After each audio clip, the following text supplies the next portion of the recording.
बस आप पढ़ते चलो मेरे मित्रों, साथ में आपको सब कुछ फ्री में दिया जाएगा। देखो पहला गवर्नर जनरल अगर पूछता है गवर्नर जनरल के वक्त, तो याद रखिएगा लॉर्ड क्लाइव, रॉबर्ट क्लाइव दोस्तों, याद होगा 1757 का प्लासी की लड़ाई और 1764 का बक्सर की लड़ाई, है ना, याद होगा आपको।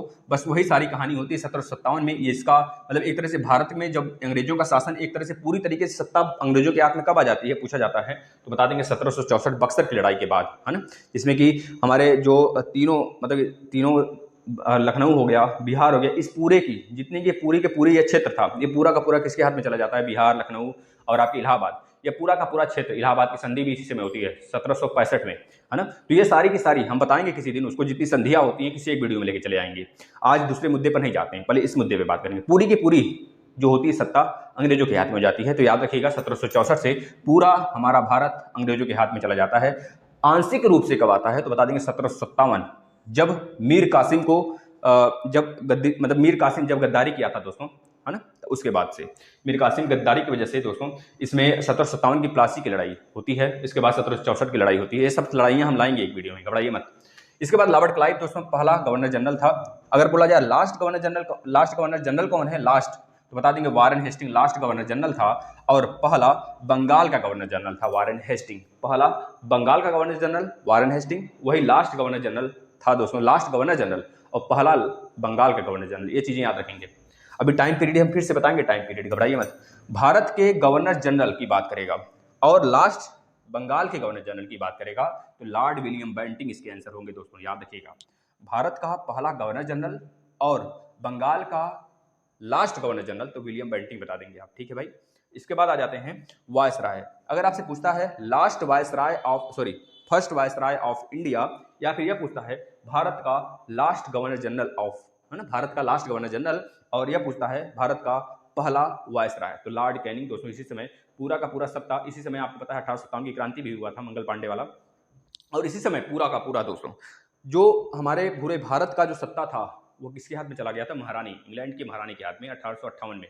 और 1857 में यह पद पे आते हैं आपके लॉर्ड कैनिंग आते हैं एज अ भारत के गवर्नर जनरल के रूप में, ठीक है। इसी समय आपको पता है ये बहुत पहले से होते हैं। इसके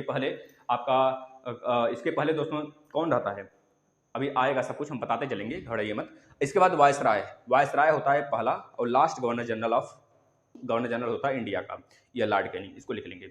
अब यहाँ पे दो क्वेश्चन और बनते हैं, देखिए क्या, अंतिम गवर्नर जनरल ऑफ इंडिया कौन सा, स्वतंत्र भारत का, तो बता देंगे भैया वो भी अंग्रेज, स्वतंत्र भारत का अंग्रेज शासक जो लास्ट भारत का गवर्नर जनरल बना, तो बता देंगे लॉर्ड विलियम बेंटिंग, माउंटबेटन योजना आता है ना, हमारा संविधान बनता है, पूरी संविधान सभा बैठती है, 9 दिसंबर 1946 से स्टार्ट होता है पहला बैठक।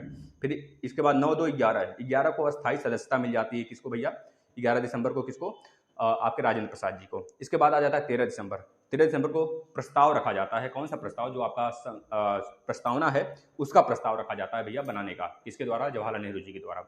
फिर 22 जनवरी 1947 को उसको पूरी रूप से मान लिया जाता है, पूरा मान्यता मिल जाता है उसको, है ना। यह सारी चीजें होती हैं, घटनाएं हमने बता रखा है, आप देखिए नहीं देख रहे हैं तो सारी वीडियो देखेंगे ना, एक एक चीजें आपकी क्लियर होती चलेंगी।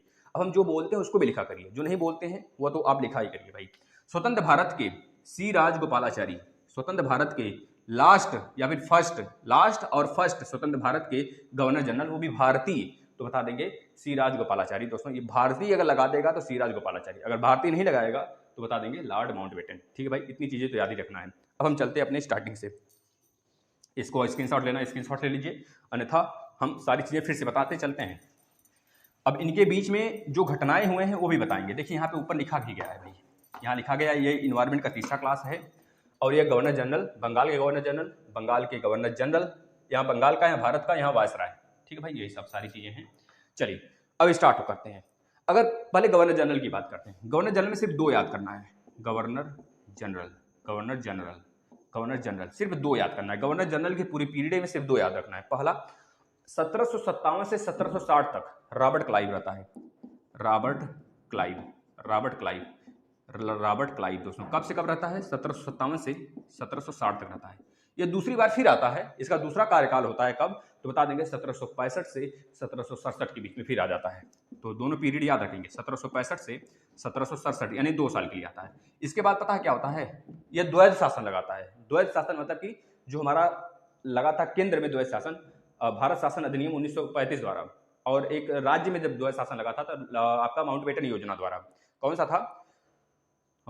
नहीं, 1919 में था ना, 1919 में लगा था दोस्तों। यह 1919 में राज्य में द्वैध शासन लगा था, और 1935 भारत शासन अधिनियम 1935 में दोस्तों केंद्र में द्वैध शासन लगाया गया था, और राज्य में द्वैध शासन को खत्म किया गया था। ये बातें याद रखेंगे आप। यहाँ पूछा जा सकता है 1765 से 1767 2 साल तक रहता है, 1757 से 1760 तक यह भी पूरा का पूरा अपना कार्यकाल पूरा करता है। इसके बाद रॉबर्ट क्लाइव को विदा कर दिया जाता है, अलविदा।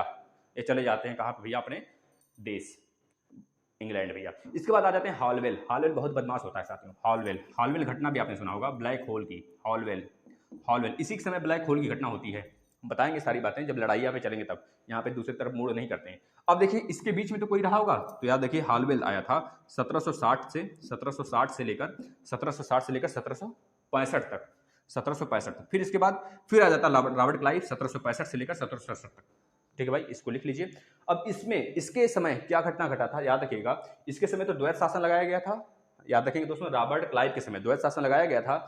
अभी आएंगे वारेन हेस्टिंग्स, बंगाल के पहले गवर्नर जनरल और लास्ट गवर्नर जनरल के पद पर रहने वाले, ये आ जाएंगे वारेन हेस्टिंग्स। याद रखिए साथियों, रॉबर्ट क्लाइव के समय द्वैध शासन लगाया गया और वारेन हेस्टिंग के समय हटा लिया गया, जो बंगाल के पहले गवर्नर जनरल होते हैं। याद रखिए हॉलवेल के समय एक घटना होती है, ब्लैक होल की घटना दोस्तों। ब्लैक होल की घटना जिस समय मीर कासिम पर, मीर जाफर तो बहुत बदमाश था, 1757 वाली घटना प्लासी के युद्ध में वही धोखा दिया था, है ना। इसके बाद वो लड़ाइयाँ लड़ा जाता है, फिर इसके बाद उसको हरा कर और अपना यह जो क्लाइव होता है, या इसके बाद मुनरो आ जाता है। तो ये बहुत सारी चीज़ें होती हैं, हम बताते चलते हैं सब कुछ। अब इसके बाद आ जाता है दोस्तों कौन सा आपका भैया?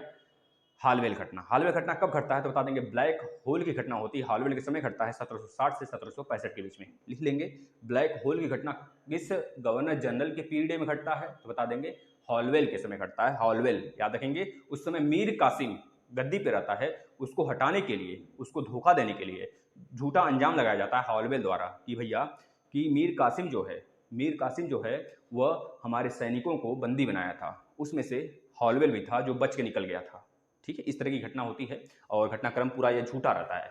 पता नहीं झूठा रहता है कि नहीं, लेकिन माना जाता है झूठा, यह केवल मीर कासिम को मारने के लिए था। ये बता देंगे दोस्तों क्या हो जाएगा भैया? हॉलवेल की घटना, ब्लैक होल की घटना किसके समय घटा था? हॉलवेल के समय। यह रहे दोनों के दोनों गवर्नर जनरल, आपको याद रखना है। इसके बाद हम आ जाते हैं बंगाल के गवर्नर जनरल पर। बंगाल का गवर्नर जनरल कब बनाया जाता है? तो बता देंगे 1773 के अधिनियम द्वारा। 1773 अधिनियम दोस्तों याद रखेंगे, 1773 के अधिनियम द्वारा बंगाल का गवर्नर जनरल का पद जो है सृजित किया जाता है, सृजन किया जाता है, बनाया जाता है। यानी कि बंगाल का गवर्नर जनरल, इसको लिखिए, हेडिंग लगाइए। अब इसमें लिखिए, जितनी चीजें बताते हैं उसको लिखते चलिए। पहला वारेन हेस्टिंग्स, पहला बंगाल का गवर्नर जनरल कौन था? तो बता देंगे वारेन हेस्टिंग। हम सब कुछ बताएंगे दोस्तों, आप रिवीजन करिए भैया। देखिए रिवीजन करने का मतलब ये सारी बातें आप दीवार पे चिपका लीजिए। पढ़ने का सबसे सटीक तरीका एक बार में नौकरी पाने का तरीका होता है। एक बार अच्छे से आप वीडियो देखिए, उसको लिख लीजिए पेज पर, फिर दूसरी बार जब वीडियो देखिए तो उसको बिना लिखे रिवीजन करिए, सुनते रहिए। 2 बार 3 बार सुन लेंगे ना, जिस तरह हम पढ़ते हैं अपना तरीका बताते हैं।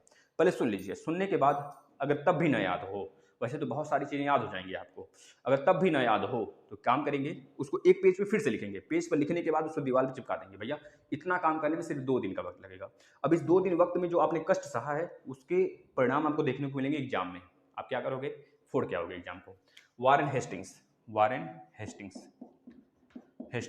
वारेन हेस्टिंग्स साथियों याद रखिएगा, बंगाल का पहला गवर्नर जनरल वारेन हेस्टिंग्स। कब से कब तक रहता है? 1772 से लेकर भैया 1772 से लेकर 1785 तक रहता है साथियों, 1785 तक रहता है। इसको लिख लेंगे आप। इसके बाद दूसरा आ जाता है, दूसरा बंगाल का गवर्नर जनरल साथियों। अच्छा, इसके समय क्या क्या होता है? जो दोस्तों रॉबर्ट क्लाइव के समय द्वैध शासन लगाया गया था, वारेन हेस्टिंग के समय द्वैध शासन हटा लिया जाता है। इसके बाद जो पहला बंगाल का गवर्नर जनरल होता है और लास्ट गवर्नर जनरल, पहला बंगाल का गवर्नर जनरल और लास्ट गवर्नर जनरल कौन होता है? वारेन हेस्टिंग्स होता है। इसको लिख लेंगे। ये 2 बातें इंपॉर्टेंट है इसमें लिखने के। इसके बाद दूसरा कार्नवालिस, लिखिएगा कार्नवालिस। कॉर्नवालिस, ये जूते पे पालिश करता था, इस वजह से इसका नाम है कॉर्नवालिस, क्योंकि ये जूते पे पालिश करता था, है ना। 1786 से लेकर दोस्तों कब तक रहता है, 1786 से लेकर 93 तक रहता है, 91 तक, 93 तक रहता है साथियों, 93 काफी समय तक रहता है, 4 और 3 7 साल रहता है। कॉर्नवालिस का टाइम पीरियड 1786 से 1793 तक रहता है साथियों, याद रखिए। अब इसके समय क्या क्या हुआ था दोस्तों, जो सिविल सर्विस, जो आपके सिविल सेवा के जनक के रूप में जाना जाता है, सिविल सेवा के जनक के रूप में, ये किसे जाना जाता है, तो बता देंगे कॉर्नवालिस को जाना जाता है, सिविल सेवा के जनक। जो एग्जाम होता है सिविल सेवा का, जो यूपीएससी अब कहा जाता है दोस्तों, पहले जो सिविल सेवा का पेपर होता था वह इंग्लैंड लंदन में हुआ करता था, और हमारे भारतीय वहाँ पे जा नहीं पाते थे, पेपर नहीं दे पाते थे, जो अमीर होते थे, जैसे कि सुभाष चंद्र बोस जी ने भी क्लियर किया है 1901 के आसपास में, 1901 करें 1901 के आसपास में, है ना। तो इस समय सुभाष चंद्र बोस भी क्लियर किए थे, इसके बाद बहुत सारे लोगों ने क्लियर किया, तो बाद में सुभाष चंद्र बोस छोड़ देते हैं, बहुत सारे कारण होते हैं कि देश की सेवा करेंगे, यह सब सारे कारण बोलते हुए लगभग दूसरा या तीसरा ऐसा रैंक आया था उनका, दूसरा चौथा पांचवा ऐसा कुछ रैंक था उनका। तो इस तरह से सारी घटनाएं हैं, यानी कि जो सिविल सेवा के जनक के रूप में जाना जाता है कॉर्नवालिस को जाना जाता है, पुलिस सेवा का जनक भी कॉर्नवालिस को जाना जाता है, लिखते चलेंगे आप, पुलिस सेवा का जनक, सिविल सेवा के जनक, इसके बाद एक और है ना, स्वाभिमान ऐसे कुछ करके एक और है, जिसे हम जमींदारी प्रथा बोलते हैं, जमींदारी प्रथा मतलब अस्थाई बंदोबस्त ये बोलते हैं ना, अस्थाई बंदोबस्त का जो स्टार्ट किया गया था किसके द्वारा, तो बता देंगे कॉर्नवालिस के थ्रू, है ना। कॉर्नवालिस ने ही स्टार्ट किया था जमींदारी प्रथा, जिसमें जो जमींदार होते थे उनसे वसूला जाता था, पैसा वसूला के, जमींदार जो होते थे उनसे बोल दिया जाता था अपने अपने गाँव में आप पैसे वसूल को हमको दो, ये इस पर भी एक वीडियो बनाएंगे, घबराओ मत। इसके बाद 1789 में दोस्तों जो दास प्रथा आया था उस पर रोक लगाया गया था, 1789 में दास प्रथा पर रोक लगाने वाला कॉर्नवालिस था सबसे पहले, याद रखेंगे। दास प्रथा मतलब कि जो काम करने वाले थे उनको बेचना खरीदना, इस पर रोक लगाया गया था, किसके द्वारा, कॉर्नवालिस के द्वारा। दोस्तों इंपॉर्टेंट है, लिखते चलो सारी बातें। इसके बाद इसके समय और क्या हुआ था सर, इसके समय दोस्तों क्या हुआ था, न्याय और प्रशासन को पहली बार बांटा गया था, न्याय और प्रशासन हमारे अनुच्छेद में 50वें अनुच्छेद में बांटा गया है, याद रखेंगे 50वें अनुच्छेद, हाँ 50वें अनुच्छेद में यह कहा गया है जो न्यायपालिका होगा वह कार्यपालिका से बिल्कुल अलग होगा, यह बांटा गया है हमारे अनुच्छेद नंबर 50 में, डीपीएसपी में आता है साथियों, ये आप देख लेंगे, वैसे पढ़ाएंगे सब कुछ आपको 55 तक अनुच्छेद तो जस का तस रटवा देंगे बिल्कुल ट्रिक से, 100% यह दावा है पूरा, क्योंकि यह इन्वायरमेंट का सेक्शन है, आपको सुपर टेट तक काम देगा। बता देंगे दोस्तों प्रशासन और न्याय को अलग किया गया था किसके द्वारा, कॉर्नवालिस के द्वारा सबसे पहली बार, याद रखेंगे साथियों। इसके बाद इसके समय एक और घटना हुआ था दोस्तों, याद रखिएगा, इनकी जो समाधि स्थल है यह भारत के गाजीपुर में स्थित है, याद रखेंगे, यह बहुत इंपॉर्टेंट है, इसका समाधि स्थल पूछा गया है बहुत बार, भारत के गाजीपुर राज्य में, पहले यह बिहार में आता था लेकिन अब बिहार से अलग है, गाजीपुर बिहार में नहीं आता है, याद रखेंगे, गाजीपुर अब अलग से एक आपका एक तरह से राज्य के रूप में, है ना। गाजीपुर जिला है कि राज्य है भैया बता दो, गाजीपुर जिला है कि राज्य है, यूपी का जिला है ना, यूपी का जिला है गाजीपुर भैया, है ना, याद रखेंगे, हमारे बगल में बनारस आजमगढ़ इस तरह पड़ता है, तो याद रखेंगे, यह हो गया हमारा का पूरा कॉर्नवालिस हो गया। इसके बाद तीसरे नंबर पे याद रखेंगे साथियों, तीसरे नंबर पे किसको याद रखेंगे, तीसरे नंबर पे सिर्फ याद रखेंगे, बहुत सारे नहीं याद करना है हमको, बस जो इंपॉर्टेंट है, सर जॉन सोर, यह 1793 से 1798 तक रहता है साथियों, सर जॉन सोर कब से कब तक रहता है, बता देंगे 1793 से 1798 तक रहता है, 1798 तक रहता है साथियों, इसको याद कर लो, सर जॉन सोर। बंगाल का पहला गवर्नर जनरल वारेन हेस्टिंग्स 1772 से 1785, बंगाल का दूसरा गवर्नर जनरल कॉर्नवालिस 1786 से 1793, तीसरा सर जॉन सोर 1793 से 1798। अच्छा सर इसके समय क्या क्या घटना घटा था, तो लिख लीजिए, मैसूर के प्रति अहस्तक्षेप नीति, मैसूर के प्रति, मैसूर की 3 लड़ाइयाँ हुई थी कि 4, बताइए 4 लड़ाइयाँ हुई थी, आपको पता होगा दोस्तों, चारों लड़ाइयाँ लड़ी गई थी, और उसको हम फुल एक लड़ाई में वीडियो बनाएंगे, आप घबराओ मत, बिल्कुल ना घबराओ, सारी चीजें हम A to Z देंगे, है ना। और इसके बाद आ जाता है दोस्तों कौन, चौथा, लॉर्ड वेलेस्ली, बहुत ही खतरनाक था बच्चा ये सहायक संधि लाया था, और सहायक संधि बहुत ही खतरनाक था, बताते हैं। चौथा लिखिएगा, चौथे नंबर पे कौन आया था दोस्तों, लॉर्ड वेलेस्ली आता है, लॉर्ड वेलेस्ली ही होता है ना भैया, लॉर्ड वेलेस्ली। इसके बाद इसके बीच में एक आता है, एक कोई रहता है इसके बीच में, नहीं कोई नहीं रहता है, लिख लो, लॉर्ड वेलेस्ली बचवा, लॉर्ड वेलेस्ली कब से कब तक रहता है, तो बता देंगे 1798 से, क्योंकि वह 1798 में गया, ये 1798 में आ गया, 1798 से लेकर दोस्तों 1805 तक रहता है, 1805 तक रहता है, 1805 तक कौन रहता है, तो बता देंगे लॉर्ड वेलेस्ली। अब इसके समय क्या क्या घटनाएं घटती हैं आप लिखते चलिए, सहायक संधि लाया जाता है। हैदराबाद सबसे पहले अपनाया गया, हैदराबाद को सबसे पहले हड़पा गया। हैदराबाद, मैसूर, तंजौर, अवैध, इन सब के पेशवाओं को दोस्तों फिर से हटाकर और सहायक संधि द्वारा उसको अपने में मिला लिया गया। याद रखेंगे सहायक संधि किसके समय आया, तो बता देंगे दोस्तों सहायक संधि लॉर्ड वेलेस्ली के समय आया। 1798 से 1805 तक जब यह था उस समय सहायक संधि लाया गया। सबसे पहले हैदराबाद को अपने में मिलाया गया, इसके बाद मैसूर, तंजौर अवैध रूप से अपने में मिला लिया गया, है ना। मैसूर, तंजौर, हैदराबाद किसके समय अपनाया गया, किसके समय हड़पा गया, तो बता देंगे सहायक संधि द्वारा लॉर्ड वेलेस्ली के समय 1798 से और 1805 के बीच में मिला लिया गया। अवैध रूप से कब्जा कर लिया गया भैया, ये तो अवैध ही थे ही। और अपने बताएंगे अभी जो पुर्तगाल का एक रानी थी और अंग्रेजों के राजकुमार थे, है ना, तो पुर्तगाल लोग क्या कर दिए, शादी करवा कर और पुर्तगाल क्या कर दिए थे, दान दे दिए थे अपना पूरा का पूरा बम्बई अंग्रेजों को, है ना। तो ये सब सारी घटनाएं मतलब हमारे ही ज़मीन पर बिल्ली म्याऊं करके चली जाती थी और हम लोग कुछ नहीं कर पाते थे, क्योंकि उस समय राजा रजवाड़े कुछ नहीं, किसी लायक नहीं थे, बस अपने में सब लड़ते फिरते थे, अपने में शेर थे, दूसरे के लिए कुछ नहीं करते थे। अगर वही समय अगर हो गया होता थोड़ा सा कुछ ना, वही समय सब मिल गए होते, उसी समय 1857 की क्रांति के समय ही सब मिल गए होते, एकजुट हो गए होते, तो आज ये नौबत नहीं होता कि हमारा देश कब का आज़ाद हो गया होता और हम लोग आज बहुत सारे मतलब जापान को, चीन को टक्कर देते रहते, लेकिन क्या है, कुछ नहीं हुआ। अब एक चीज़ और लिखिएगा, लॉर्ड वेलेस्ली के समय दोस्तों लॉर्ड विलियम कॉलेज बनाया गया, इसी के नाम से है। तो लॉर्ड वेलेस्ली के समय लॉर्ड विलियम कॉलेज बनाया गया, ये चीज़ लिख लेंगे, यहाँ से पूछा जाता है प्रश्न, लॉर्ड विलियम कॉलेज कब बनाया गया, तो बता देंगे लॉर्ड विलियम कॉलेज दोस्तों कलकत्ता में स्थित है, किसके द्वारा बनाया गया, लॉर्ड वेलेस्ली के द्वारा बनाया गया। अब आ जाता है लॉर्ड मिंटो, लॉर्ड मिंटो पांचवा याद रखिए, लॉर्ड मिंटो, लॉर्ड मिंटो, ये सब भगवान देखो, लॉर्ड सबके आगे लगा है, लॉर्ड, सब चूतिया थे, बता रहे हैं सब चूतिया थे।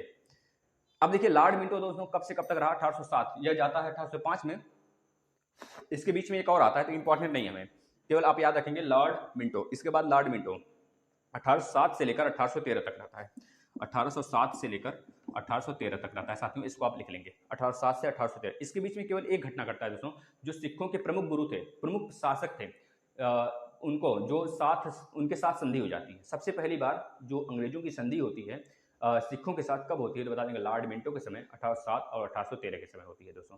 सिख में 10 गुरु हैं, आपको पता होना चाहिए सबसे पहले गुरु कौन थे, सबसे लास्ट गुरु कौन थे दोस्तों, 10 के 10 गुरु हम आपको रटा देंगे किसी एक वीडियो में।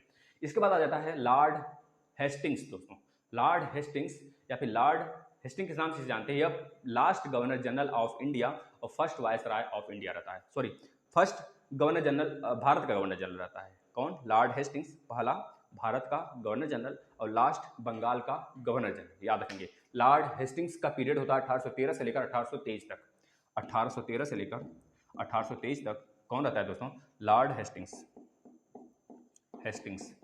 हेस्टिंग्स रहता है साथियों, याद रखिएगा लॉर्ड हेस्टिंग्स रहता है और यह भारत का पहला गवर्नर जनरल होता है और लास्ट बंगाल का गवर्नर जनरल होता है साथियों, इसको लिख लेंगे। और इसके बाद 1814 1816 के साथ में एक दोस्तों संगोली की संधि हुई थी, संगोली, याद रखेंगे संगोली की संधि किसके साथ हुआ था, नेपाल के साथ हुआ था, ये इसी के समय हुआ था, लॉर्ड हेस्टिंग के समय। इसके समय एक चीज और हुआ था साथियों, बता देंगे पिंडारियों का दमन, जो पिंडारी रहते थे, पिंडारी मतलब समझ रहे, जो आपके सिक्किम वगैरह में पाए जाते थे, है ना, ये प्रजाति है, इसका दमन किया गया था इनके द्वारा, तो याद रखेंगे पिंडारियों का दमन। और बहुत सारे काम हुए थे, जैसे कि बंगाल में जो आपका बंगाल इसमें बांग्लादेश है, वहाँ से बहुत सारी जनजातियों को खत्म किया गया था लड़ाई करके, नॉर्थ ईस्ट के बहुत सारे जनजातियों को मारपीट कर हरा के खत्म किया गया था। तो इस तरह से यह अपना जो क्षेत्र है अलग अलग बटा था, पहले नॉर्थ ईस्ट वाला अलग था और बंगाल वाला अलग था पोर्शन, और यह वाला जो नेपाल है, नेपाल के इधर सिक्किम अलग था, सिक्किम एक अलग देश था पहले, लेकिन सिक्किम को 1775 1774 के एक्ट के थ्रू 1775 में मिला लिया जाता है 36वां संविधान संशोधन के थ्रू, है ना। तो याद रखेंगे ये सारी चीज़ें हैं। अब हम आ जाते हैं दूसरे पेज पर, आप लोग फटाफट लिख लीजिए, थोड़ा सा हम टेक्निकल कुछ इश्यूज आ रहे हैं, इसको देख लेते हैं फटाफट, कोई एक सेकंड, सिर्फ एक सेकंड रुकिएगा। चलिए अब आगे देख लेते हैं, याद रखेंगे लॉर्ड हेस्टिंग पहला पहला गवर्नर जनरल ऑफ इंडिया होगा, पहला governor general of India, Bharat का पहला गवर्नर जनरल पूछा जाता है लॉर्ड हेस्टिंग आ गया ना, कुछ गलत हुआ है क्या, लॉर्ड हेस्टिंग बोला गया है ना, लॉर्ड हेस्टिंग नहीं दोस्तों, पहला गवर्नर जनरल तो इंडिया का कौन हो जाता है, लॉर्ड विलियम बेंटिंक होता है ना, यह लास्ट होता है, लॉर्ड विलियम बेंटिंक लास्ट होता है। इसके बाद एक और आता है दोस्तों, देखिए यहाँ पे गलती हुआ है, थोड़ा सुधार लीजिएगा, लॉर्ड हेस्टिंग्स जो है ना, यह आपका क्या होता है, केवल और केवल बंगाल का गवर्नर जनरल होता है ना, याद रखेंगे। इसके बाद आ जाता है लॉर्ड विलियम बेंटिंक साथियों। लॉर्ड विलियम बेंटिंक जो होता है वो लास्ट बंगाल का और पहला भारत का, है ना, याद रखेंगे, लास्ट बंगाल का और पहला भारत का गवर्नर जनरल होता है लॉर्ड विलियम बेंटिंक। इसके बाद थोड़ा सा माफी दीजिएगा, हो जाते हैं कंफ्यूजन, लेकिन कंफ्यूजन कहाँ को जब इसी वीडियो में सुधार लिया जाता है तो गलती नहीं मानी जाती है, ठीक है। अब लॉर्ड हेस्टिंग्स, कितने बच्चे कमेंट भी कर रहे होंगे, है ना, सर खराब पढ़ा दी, खराब नहीं बचवा, इसको आप लिख लो। लॉर्ड हेस्टिंग्स की जब बात करेगा तो याद रखिएगा लॉर्ड हेस्टिंग्स भारत का नहीं बंगाल का गवर्नर जनरल था। इसके बाद आते हैं लॉर्ड विलियम बेंटिंक, 1828 से 1835 के बीच में, 1828 से 1835 के बीच में रहता है लॉर्ड। यहाँ पे आपका स्टार्ट हो जाता है भारत का, भारत का गवर्नर जनरल, गवर्नर जनरल दोस्तों, गवर्नर जनरल। आपसे सबसे पहली बात यह पूछा जाता है किस एक्ट के थ्रू भारत का गवर्नर जनरल बनाया गया, पद सृजन किया गया, तो बता देंगे 1833 के एक्ट के थ्रू, 1833 के अधिनियम के जरिए भारत का गवर्नर जनरल का पद सृजन किया गया, याद रखेंगे साथियों। और लॉर्ड विलियम बेंटिंक को पहला भारत का गवर्नर जनरल बनाया गया, क्योंकि इनका पद, जो लॉर्ड विलियम बेंटिंक थे, लॉर्ड विलियम बेंटिंक थे, विलियम बेंटिंक थे साथियों, इनका जो पद था 1828 से लेकर 1835 तक था। तो आप खुद सोचो 1833 में जब भारत के गवर्नर जनरल पद सृजन हुआ, भारत का गवर्नर जनरल का पद सृजन हुआ, तो उस समय 1833 के पहले से ही तो यह कार्यकाल इनका था, तो इसका मतलब यह पहले क्या रहे होंगे, बंगाल के गवर्नर जनरल रहे होंगे। इसके बाद भारत के गवर्नर जनरल 1833 से लेकर 1835 तक 2 साल के लिए इन्हें वर्क किया, याद रखेंगे। लास्ट गवर्नर जनरल बंगाल का लॉर्ड विलियम बेंटिंक और फर्स्ट गवर्नर जनरल भारत का बता देंगे लॉर्ड विलियम बेंटिंक ही। कब से कब तक था, 1828 से 1835 के बीच में।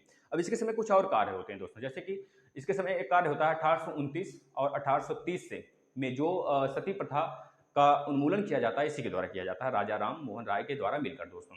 और जो ठगी प्रथा का अंत होता है, अंग्रेजी जो शिक्षा होती है उसको मान्यता देना होता है, इसी के से होता है। अंग्रेजी शिक्षा को दोस्तों एक तरह से शिक्षा का माध्यम बना देना किसके समय हुआ था, तो लॉर्ड विलियम बेंटिंक के समय हुआ था साथियों। इसके समय एक और घटना हुआ था, सरकार सेवा के भेद भाव को अंत कर देना। जो सरकारी सेवाएं थी, सरकार की जो सेवा थी पूरी की पूरी, जैसे कि जितने भी जॉब हो गए गवर्नमेंट, उसमें जो भेदभाव होते थे, काले गोरे जात पात का, इसका पूरा अंत कर देना। बहुत अच्छा काम किया था दोस्तों लॉर्ड विलियम बेंटिंक, और बहुत अच्छा काम कर रहा था।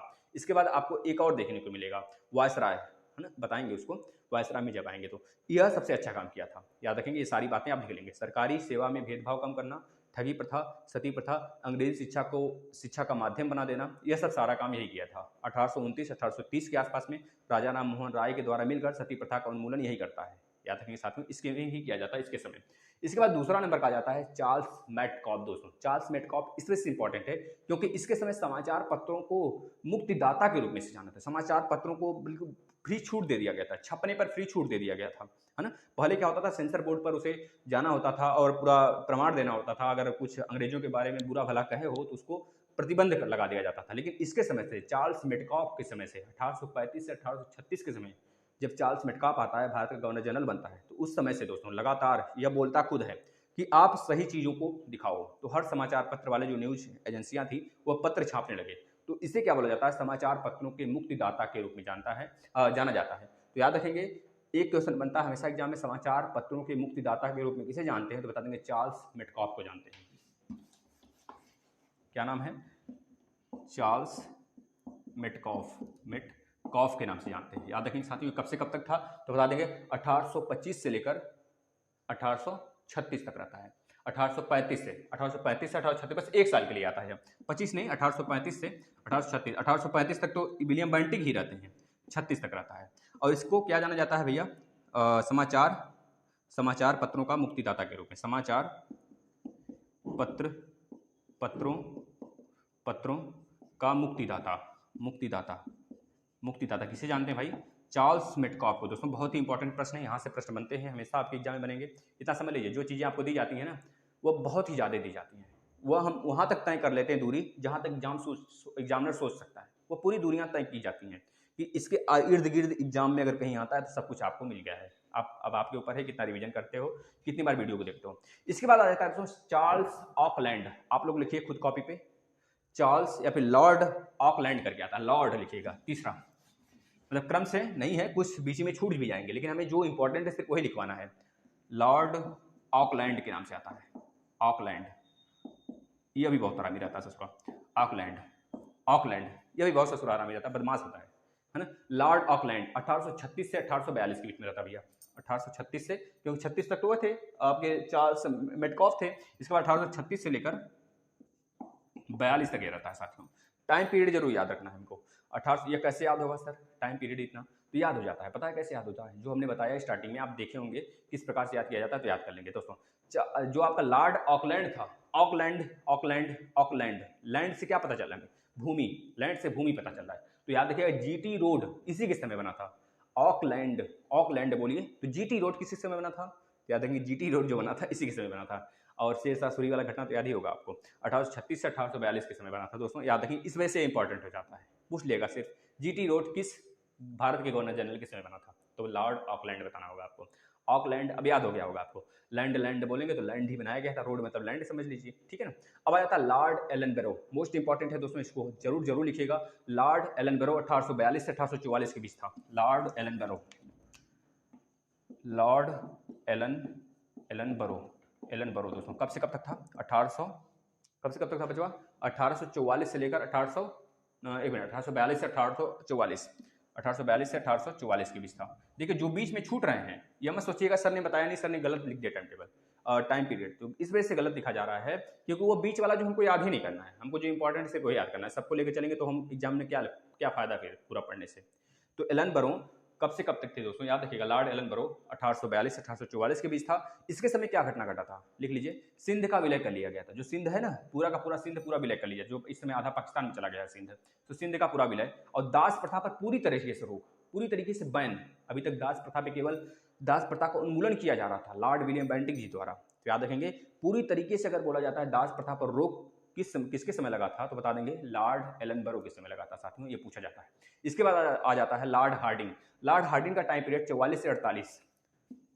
लॉर्ड हार्डिंग, हार्डिंग ये केवल और केवल भारत के गवर्नर जनरल हैं सब। लॉर्ड हार्डिंग कब से कब तक 44, 1844 से 48 के बीच में, 1844 से 1848 के बीच में था मेरे साथियों, मेरे मित्रों, इसको लिख लीजिए क्योंकि ये छपने वाला है डिक्टो आपके पेपर में।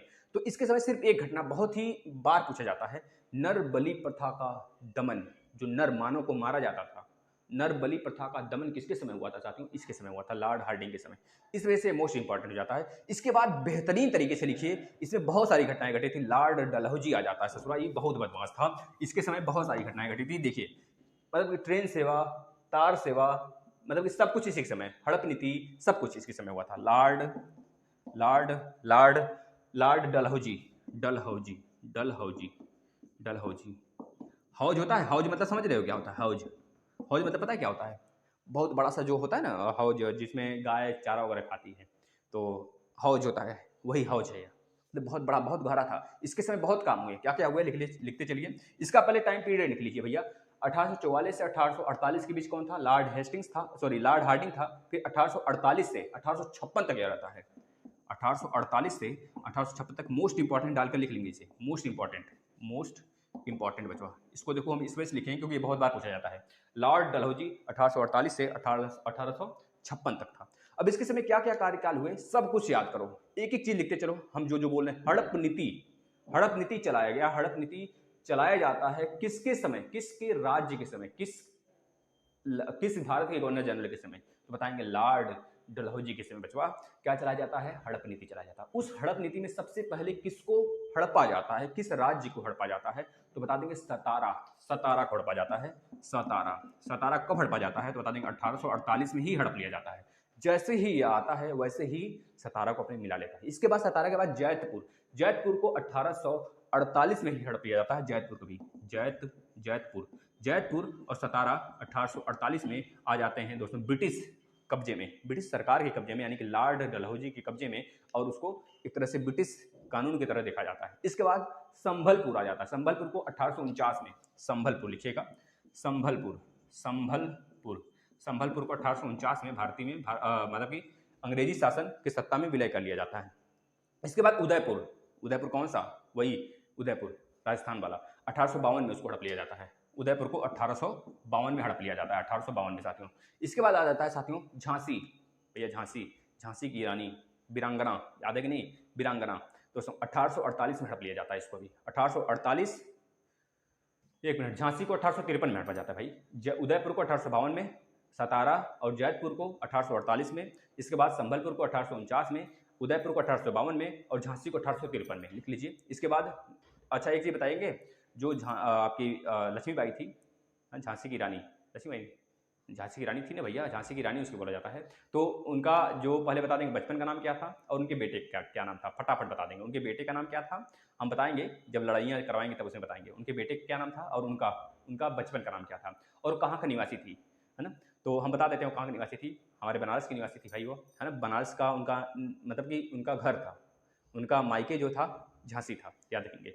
यूपी में ही दोनों पड़ता है। इसके बाद नागपुर को 1854 में हड़प लिया जाता है, नागपुर मध्य प्रदेश वाला, नागपुर 1854 में हड़प लिया जाता है, याद रखेंगे साथियों। ये सारी चीज़ें ये हड़प नीति में आ गई। और इसके समय क्या घटनाएं घटती हैं दोस्तों, सेना का जो मुख्य कार्यालय होता है, जो सेना का हेडक्वार्टर होता है, उसको शिमला ट्रांसफर कर दिया जाता है, शिमला ट्रांसफर कर दिया जाता है हिमाचल प्रदेश के कैपिटल में। इसके बाद साथियों जो पहली बार ट्रेन चला था, कब चलाया गया था, 1853 में, किसके समय चलाया गया था, लॉर्ड डलहौजी के समय चलाया गया था, लिख लीजिए। डाक सेवा सबसे पहले कब स्टार्ट हुआ था, सबसे बड़ा डाक सेवा का जो चयन है वो किस में है, किस देश में, बता देंगे भारत में है। डाक सेवा 1854 में चलाया गया था लॉर्ड डलहौजी के द्वारा। इसका प्रथम विद्युत सेवा किसके, विद्युत सेवा तार किसके समय स्टार्ट किया गया था, इसी के समय स्टार्ट किया गया था 1854 में साथियों, याद रखिएगा। और 1854 में ही चार्ल्स वुड का डिस्पैच आया था जिसमें शिक्षा को बढ़ावा दिया गया था, किसके समय, लॉर्ड डलहौजी के समय साथियों। 1850 में दोस्तों सिक्किम को अपना लिया गया, सिक्किम को हड़प लिया गया। 1852 में पंजाब को हड़प लिया गया। 1852 में द्वितीय आंग्ल जो युद्ध होता है, आंग्ल करके होता है ना, आंग्ल बर्मा युद्ध, वो इसी के समय होता है, आंग्ल बर्मा या फिर अब उसे म्यांमार बोलते हैं, तो वह किसके समय हुआ था, इसी के समय हुआ था। इसके बाद लास्ट आ जाता है, लास्ट भारत का गवर्नर जनरल कौन था, लॉर्ड कैनिंग था साथियों। 1856 से 1857 के बीच में रहता है, 57 के बीच में रहता है, यह लास्ट भारत का गवर्नर जनरल रहता है। अब यही जो कैनिंग होता है 1857 से लेकर दोस्तों बन जाता है क्या बन जाता है भाई, वायसराय ऑफ इंडिया हो जाता है। तो अब हम चलते हैं वायसराय पे, बस लास्ट चल रहा है, लास्ट पढ़ाओ, बस लास्ट पढ़ाओ दोस्तों। भारत का वायसराय भी स्टार्ट होगा, वायसराय फटाफट लिखते चलिए, वायसराय जुबान पर जैसे हमें याद है वैसे आपको भी याद होगा। अगर पूछता है first viceroy of India, last Bharat का गवर्नर जनरल इंडिया का कौन है, तो बता देंगे दोस्तों Lord Canning, Lord Canning, Lord Canning, Lord Canning, याद रखेंगे। इसका टाइम पीरियड 1856 से 1857 के बीच में, तो यह रहता है क्या, बंगाल का, नहीं सॉरी, भारत का गवर्नर जनरल। अब भारत का वायसराय कब बन जाता है, 57 से लेकर, सॉरी हाँ 57 से लेकर, याद रखिएगा 1857 से लेकर 1867 तक रहता है साथियों, इसको लिख लेंगे। और इसी के समय आईपीसी धारा जो इंडियन पीनियल लिंग है 1860 में, 1862 1 जनवरी 1862 में लागू होता है, इसी के समय लागू होता है आईपीसी, इंडियन पीनियल कोड के नाम से जाना जाता है दोस्तों। भारतीय दंड संहिता, एक दंड संहिता है, एक भारतीय दंड संहिता है, एक सीआरपीसी है जिसके थ्रू दंड दिया जाता है, दंड के बारे में कार्रवाई की जाती है। आप जेल में गए, हम बना देंगे किसी दिन इसका वीडियो। और जो आईपीसी है इसमें बहुत ज़्यादा कार्रवाई, जैसे कि 120 सबसे खतरनाक है, आप कोई षड्यंत्र रचते हो, है ना। 154 में अगर किसी महिला के साथ दुर्व्यवहार करते हो, 154 नहीं 354, किसी महिला के साथ दुर्व्यवहार करते हो, यह सब सारी चीज़ें हैं। तो ये सारी चीज़ें याद है, जैसे कि आपका और बहुत सारे हैं भैया, 301 में हत्या है, 303 में आपका हत्या के लिए दंड है, ये सब हैं, ये सब क्या हैं, ये सब आईपीसी हैं। तो आईपीसी किसके समय दोस्तों बोला जाता है, आईपीसी किसके समय लाया गया, तो बता देंगे आईपीसी लाया गया लॉर्ड कैनिंग के समय दोस्तों, याद रखेंगे, धारा इसे बोलते हैं। विधवा पुनर्विवाह अधिनियम इसी के समय आया, विधवा पुनर्विवाह अधिनियम भी लिख लीजिए, इसी के समय लागू हुआ। और 1857 में दोस्तों, 1857 में कलकत्ता बम्बई मद्रास को, कलकत्ता बम्बई मद्रास इन तीनों जगहों विश्वविद्यालय बनाया गया, किसके समय, बता देंगे लॉर्ड कैनिंग के समय 1857 में साथियों, ये चीज़ याद रखेंगे।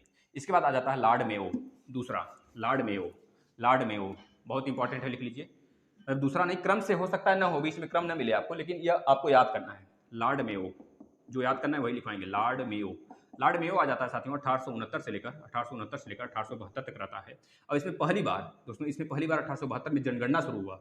पूछा जाता है जनगणना सबसे पहले कब शुरू हुआ, किसके समय शुरू हुआ, तो बता देंगे 1872 में लॉर्ड मेयो के समय सबसे पहली बार जनगणना शुरू हुआ। याद रखेंगे, 2 क्वेश्चन इससे बनता है, एक पूरा विधिक विधान रूप से कब शुरू हुआ, लगातार कब स्टार्ट हो गया, हर 10 साल पे दशक के रूप में कब स्टार्ट हुआ, तो उसको अभी बताते हैं। बस याद रखिए 1872 में लॉर्ड मेयो के समय पहली बार जनगणना स्टार्ट हुआ। इसके समय बस इतना ही घटना था, ये आप याद रख लेंगे साथियों। अच्छा एक घटना और याद रख लीजिए, पोर्ट ब्लेयर में जो कैदियों के निरीक्षण के लिए जाता है और इसकी हत्या कर दी जाती है। मतलब पूछा जाता है भारत में ऐसा कौन सा वायसराय है जिसकी हत्या उसी के कार्यकाल में कर दी जाती है। तो याद रखेंगे पोर्ट ब्लेयर यानी कि Andaman Nicobar capital port Blair में जब जाता है, क्योंकि काला पानी की जो सजा होता था उसी जगह भेजा जाता था उसको। तो याद रखेंगे जब वहाँ पे जाता है तो उसी समय एक कैदी रहता है, अफगान कैदी, अफगानिस्तान का कैदी रहता है, उसके द्वारा इसकी हत्या कर दी जाती है चाकू से गला रेत कर। तो याद रखेंगे चाकू से गला रेत कर एकमात्र वायसराय जिसकी उसी के कार्यकाल के समय हत्या हुआ था तो लॉर्ड मेयो था साथियों। चलिए अब आ जाते हैं लॉर्ड लिट्टन, बहुत हरामी था सिपाही। तो लॉर्ड लिट्टन देखिए इसका करतूत बताते हैं आपको। लॉर्ड लिट्टन दोस्तों यह 1876 से लेकर 1880 के बीच में रहता साथियों। यह वर्नाकुलर प्रेस एक्ट लाया था। वर्नाकुलर प्रेस एक्ट में क्या था दोस्तों, जैसे कि 1919 में जो आपका रॉलेट एक्ट आया था उसमें क्या था, बिना दलील, बिना अपील, बिना वकील के आपको गिरफ्तार कर लिया जाएगा। उसी समय आपका 1919 का क्रांति हुआ था, है ना। तो किचलू वगैरह थे, सबको गिरफ्तार कर लिया गया था। और आपका पता है दोस्तों आपका अमृतसर वाला घटना घटा था ना, तो ये सारी घटनाएं घटी थी उसी समय। और वैसे ही घटना यह भी था, लॉर्ड लिट्टन ने लाया था दोस्तों क्या, तो बता देंगे दोस्तों। लॉर्ड लिट्टन के समय आया था वर्नाक्यूलर प्रेस एक्ट। जितने भी प्रेस चलते थे उस पर प्रतिबंध लगा दिया गया था, पूरी तरीके से प्रतिबंध, छापना नहीं है। और चार्ल्स मेटकॉफ को क्या बोला जाता था, समाचार पत्रों की मुक्तिदाता। यह भारत की गवर्नर जनरल थे 1835 से लेकर 1836 तक, याद रखेंगे साथियों। यह थे लॉर्ड लिट्टन। लॉर्ड लिट्टन के समय वर्नाकुलर प्रेस एक्ट आता है, कब आता है तो बता देंगे 1878 में आता है साथियों। इस पर रोक लगाएगा भी, एक और आएगा बहुत अच्छा, बहुत अच्छा। एक तो विलियम बेंटिंग सबसे अच्छा आया था, इसके बाद एक और आता है सबसे अच्छा। उसको मतलब कि अच्छा तो नहीं थे कोई, लेकिन मानसिक रूप से अच्छा मानेंगे उसे, क्योंकि भारत के लिए बहुत बहुत ज़्यादा अच्छा काम किया था। इसके बाद दोस्तों इसमें एक चीज़ और याद रखेंगे, भारतीय शास्त्र अधिनियम 1878 भी यही चलाया था। और दोस्तों सबसे बड़ा काम यह, सबसे मूर्खता का काम इसमें हुआ था, जो सिविल सेवा हुआ था। जैसे 18 साल से ही बच्चे अप्लाई कर सकते हैं, लेकिन ये 18 साल से बढ़ाकर 21 साल कर दिया था। समझ रहे हैं, 21 कर दिया था यह, ठीक है ना। एक मिनट उल्टा बोल दिए साथियों। मतलब कि यह बढ़ाया नहीं था, जैसे 21 हुआ करता था पहले, 21 हुआ करता था, या 19 कर दिया, ये 19 कर देता है, 19 कर दिया है ना।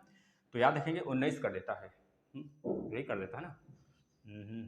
21 साल रहता है 19 कर देता है, नहीं ऐसा था, मतलब कि 21 साल 19 कर देता है, कि 19 वाले ही केवल भर पाएंगे। जो 21 साल से था, 21 साल वह 19 कर दिया, मतलब एज उसका घटा देता है, यह था, ये एज घटा देता है, सही था। चलिए इसके बाद आ जाता है लॉर्ड रिपन। लॉर्ड रिपन दोस्तों कब से कब तक रहता है तो बता देंगे 1880 से लेकर 1884 तक रहता है दोस्तों। लॉर्ड रिपन रहता है 1880 से 1884 के बीच में दोस्तों रहता है। इसको स्थानीय स्वशासन के जनक के रूप में जाना जाता है, स्थानीय स्वशासन के जनक। और नियमित जनगणना अभी हमने देखा 1878 में जनगणना स्टार्ट होता है, किसके समय, 1872 में जनगणना स्टार्ट होता है, किसके समय, लॉर्ड मेयो के समय। लेकिन नियमित जनगणना 1881 से स्टार्ट होता है साथियों, किसके समय तो बता देंगे लॉर्ड रिपन के समय स्टार्ट होता है। इसके बाद आ जाता है दोस्तों लॉर्ड कर्जन। देखिए 1800 रिपन के समय 1881 में कारखाना अधिनियम आता है, कारखाना अधिनियम भी इसी के समय आता है। 1882 में दोस्तों यह जो रिपन रहता है 1882 में वर्नाक्यूलर प्रेस एक्ट को बंद कर देता है, जो लॉर्ड लिट्टन द्वारा चालू किया गया था 1882 में दोस्तों, यह बंद कर देता है। इस वजह से भारत का मुक्तिदाता, भारत में इसको क्या जाना जाता है दोस्तों, एक तरह से मुक्तिदाता, स्थानीय मुक्तिदाता, भारतीय मुक्तिदाता के रूप में जाना जाता है। मुक्तिदाता जो आपका सबसे बड़ा, सबसे खतरनाक था दोस्तों, क्योंकि अगर किसी भी देश का, जैसे नॉर्थ कोरिया, साउथ कोरिया है, वहाँ पर प्रेस न्यूज़ एजेंसियाँ नहीं चलती हैं, है ना। वहाँ पर एक तरह से एक तरफा शासन है। और यहाँ पर आप देख ही रहे हो, आप मोदी को भी कुछ बोल सकते हैं, कुछ गलत करें, वहाँ पे कुछ नहीं होता है।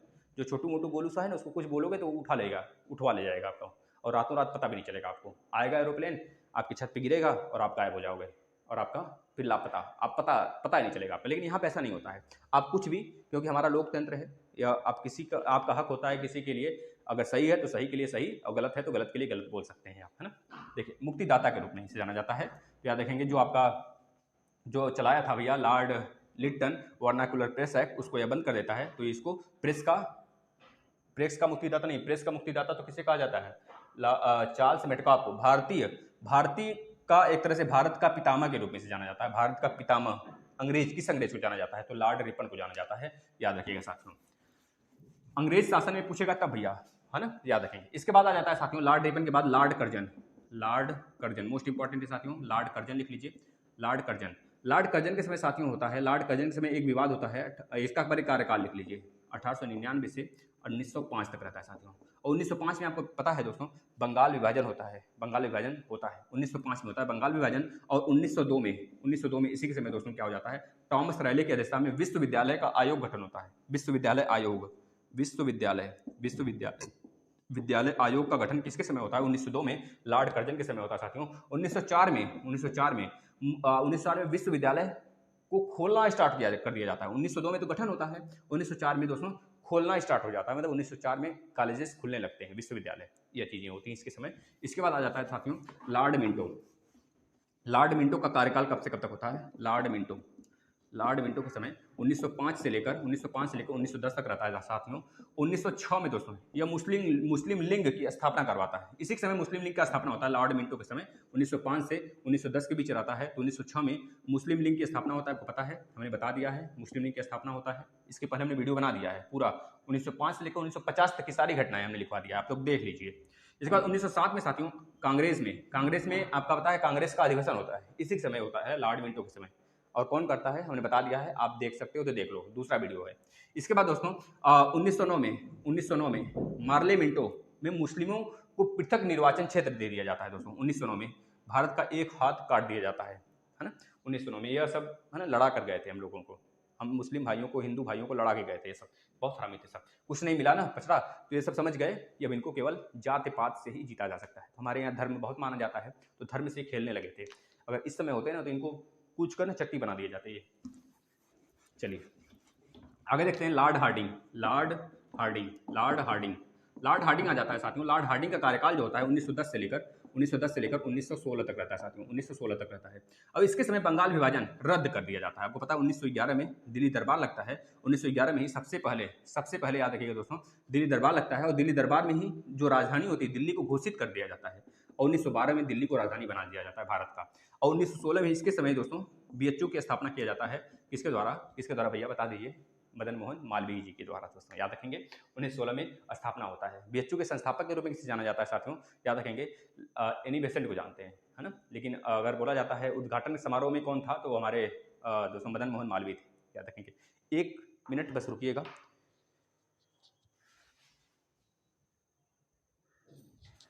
साथियों 1 घंटे की वीडियो नहीं बनेगी, आप बिल्कुल न इस पर जाएं कि बहुत बड़ी वीडियो होती है, वीडियो बहुत बड़ी नहीं होती है, आप लोग बस याद कर सकते हो, याद कर लो, जितनी चीज़ें दी जाती हैं आप लोग के लिए दी जाती हैं। इसके बाद आ जाता है चेम्सफोर्ड आ जाता है, भारत का वायसराय में चेम्सफोर्ड आता है। 1916 से 1921 तक रहता है साथियों, याद कर लेना। इसी के समय क्या क्या घटनाएं होती हैं, होम रूल लिंग बनाया जाता है दोस्तों, किसके समय, इसी समय 1916 में बाल गंगाधर तिलक और एनी बेसेंट द्वारा, याद है। इसी समय आपके जो कांग्रेस में नरम दल गरम दल बटे थे वो मिल जाते हैं, लखनऊ अधिवेशन, आपको याद होगा साथियों। इसके बाद दोस्तों इसमें और क्या होता है बता देंगे। 1919 रॉलेट एक्ट, क्योंकि यह 1921 तक था, तो रॉलेट एक्ट आता है, रॉलेट एक्ट, जिसमें बिना दलील, बिना अपील, बिना वकील के सबको गिरफ्तार किया जाता है। और जो आपका जलियांवाला हत्याकांड होता है 5 अप्रैल, है ना, तो वो अभी इसी समय होता है दोस्तों, अमृतसर वाला, पंजाब में जो स्थित है, उसमें बहुत ज़्यादा नरसंहार होता है, इसी समय होता है रॉलेट एक्ट हमने बता दिया रॉलेट एक्ट क्या है भाई। इसी समय किचलू और सैफालुद्दीन इन सबको गिरफ्तार कर लिया जाता है, उसी के लिए विरोध होता है, भारतीयों में विरोध होता है, और एओ ह्यूम द्वारा गोलियां चलवा दी जाती हैं। बाद में उसको पता है गोलियां चलवाने के बाद, नरसंहार करने के बाद उसकी मतलब बड़ाई होती है, भैया बहुत अच्छा काम कर दिए, ले लो तुम मेडल ले लो, गोल्ड मेडल, साला हमारे पास आता मार कर उसका तो चोखा बना देते। चलो 1909 रॉलेट एक्ट हो गया साथियों। इसके बाद आ जाता है दोस्तों, इसमें और क्या काम होते हैं चेम्सफोर्ड के समय दोस्तों, चेम्सफोर्ड के समय आंदोलन एक होता है, असहयोग आंदोलन, आपको पता होगा ना, असहयोग आंदोलन हमने लिखवा दिया है 1920 में, इसी के समय होता है साथियों, जिसमें गांधी जी बाद में उसको वापस ले लेते हैं। 1922 में चौरी चौरा कांड हो जाता है, लगभग 22 पुलिसकर्मी मारे जाते हैं, तो इस वजह से वो हिंसा नहीं करना चाहते थे गांधी जी, और इस पर आपके तिलक वगैरह नाराज हो जाते हैं, तो दूसरा अपना संस्था बना लेते हैं, इसी समय गांधी जी गिरफ्तार हो जाते हैं। तो ये सारी बातें हुई थी असहयोग में। इसके बाद 1919 में एक चीज़ और आता है साथियों, पता है क्या, 1919 में दोस्तों खिलाफत आंदोलन 1919 में हुआ था इसके समय, तो इतनी इसके समय घटनाएं थी, आप लोग लिख लेंगे। इसके बाद आ जाता है दोस्तों क्या, लॉर्ड इरविन आ जाता है, लॉर्ड इरविन। दोस्तों साथियों एक जगह आपको देना बहुत बड़ा टास्क होता है, तो हमने सब कुछ आपको एक जगह दे दिया। अब आपकी रिस्पॉन्सिबिलिटी आप कितना इसे याद कर पाते हो। लॉर्ड इरविन का कार्यकाल था 1926 से लेकर 1931 तक साथियों, 1926 से 1931 तक था। इसी के समय दोस्तों नेहरू रिपोर्ट आया था। नेहरू रिपोर्ट आया था। नेहरू रिपोर्ट कब आता है? नेहरू रिपोर्ट तो बता देंगे साथियों 1928 में, इसी के समय आया था 1928 में नेहरू रिपोर्ट, जवाहरलाल नेहरू रिपोर्ट भैया। इसके बाद गांधी इरविन समझौता जो आपका गोलमेज सम्मेलन था प्रथम और द्वितीय, यही इसी के समय हुआ था, है ना, याद रखेंगे द्वितीय वाला। और जो आपका पूना पैक्ट था वो बाद में होता है 1932 में, है ना, 1932 में होता है गांधी जी के साथ और भीमराव अम्बेडकर जी के साथ। और सारे के सारे जितने गोलमेज सम्मेलन होते हैं सब में भीमराव अम्बेडकर जी भाग लेते हैं, एक भारतीय मात्र। उसके बाद जो कांग्रेस होता है वो दूसरे गोलमेज सम्मेलन में भाग लेता है ना। राजपुताना जहाँ से गांधी जी जाते हैं, यानी बेसेंट रहती हैं, उनके साथ एक लोग और रहते हैं, और ये तीनों लोग जाते हैं वहाँ पर। बाद में निराशाजनक उनको परिणाम देखने को मिलता है, भारत आते हैं, फिर से 1932 में असहयोग आंदोलन स्टार्ट हो जाता है। तो समझ रहे हैं, ये सारी घटनाएं घटती हैं। इसके बाद आ जाता है भैया बस, इसमें और कुछ है, दांडी मार्च। अच्छा, दांडी मार्च भी इसी समय होता है 1930 में दांडी मार्च होता है, आपको पता है, साबरमती से दांडी तक। दोस्तों सारी चीज़ें बताई, 24 दिन का यात्रा होता है पूरा का पूरा, है ना। इसके बाद हाँ सब हो गया, चलो। इसके बाद आ जाते हैं लॉर्ड लिनलिथगो। लॉर्ड बहुत इंपॉर्टेंट है साथियों, लॉर्ड लिनलिथगो, याद रखिए साथियों। ये 1936 से लेकर 1945 तक रहता है, 1945 तक रहता है साथियों। इसके समय क्या क्या घटनाएं घटती हैं, याद रखिए। पहला, कांग्रेस मंत्रिमंडल से त्याग पत्र दे देता है भैया, उसी समय घटना घटती है। और भारत मतलब कि पूरे भारत को अंग्रेज क्या कहते हैं, झूठ ही बोल देते हैं कि यह विश्व युद्ध में आ गया है, दूसरे विश्व युद्ध में ज्वाइन कर लिया, लेकिन भारत ज्वाइन नहीं किया था, इससे मंत्रिमंडल पूरा त्याग दे देता है। ये सारी घटनाएं घटती हैं इस वजह से।